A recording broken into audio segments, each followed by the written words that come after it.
രാവിലെ മരിച്ചാലും രാത്രി മരിച്ചാലും ഇത് ചൊല്ലിയാൽ സ്വർഗത്തിൽ പ്രവേശിക്കാം. ഏതാണ് ആ ദിക്ർ എന്നല്ലേ?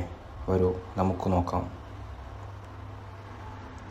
അല്ലാഹുമ്മ അൻത റബ്ബി ലാ ഇലാഹ ഇല്ലാ അൻത ഖലഖ്തനി വ അന അബ്ദുക വ അന അലാ അഹ്ദിക വ വഅദിക മാ ഇസ്തതഅതു അഊസു ബിക മിൻ ശർരി മാ സനഅതു അബൂഹു ലക ബിനിഅമതിക അലയ്യ വ അബൂഹു ബിസംബി ഫഗ്ഫിർ ലി ഫഇന്നഹു ലാ യഗ്ഫിറു ദുനൂബ ഇല്ലാ അൻത.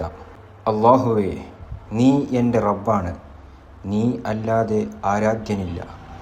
നീ എന്നെ സൃഷ്ടിച്ചു, ഞാൻ നിൻ്റെ അടിമയാണ്. ഞാൻ എൻ്റെ കഴിവനുസരിച്ച് നിൻ്റെ കരാറിലായി ജീവിക്കുന്നു. എൻ്റെ ചൈതികളുടെ വിപത്തിൽ നിന്ന് നിന്നോട് ഞാൻ കാവലിനെ ചോദിക്കുന്നു. നീ എനിക്ക് ചെയ്ത അനുഗ്രഹങ്ങൾ ഞാൻ തുറന്നു സമ്മതിക്കുന്നു. ആകയാൽ എനിക്ക് മാപ്പ് തരേണമേ, നീ അല്ലാതെ ദോഷങ്ങൾ പൊറുക്കാൻ മറ്റാരുമില്ലല്ലോ.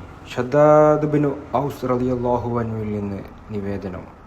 നബി സല്ലല്ലാഹു അലൈഹി വസല്ലം പറയുന്നു, പാപമോചന പ്രാർത്ഥനയുടെ തലവനായ ഈ ദുആ ശരിയായ വിശ്വാസത്തിൽ വൈകുന്നേരം രാത്രിയുടെ തുടക്കത്തിൽ ആരെങ്കിലും ചൊല്ലുകയും ആ രാത്രിയിൽ അയാൾ മരണപ്പെടുകയും ചെയ്താൽ അയാൾ സ്വർഗത്തിൽ കടക്കും.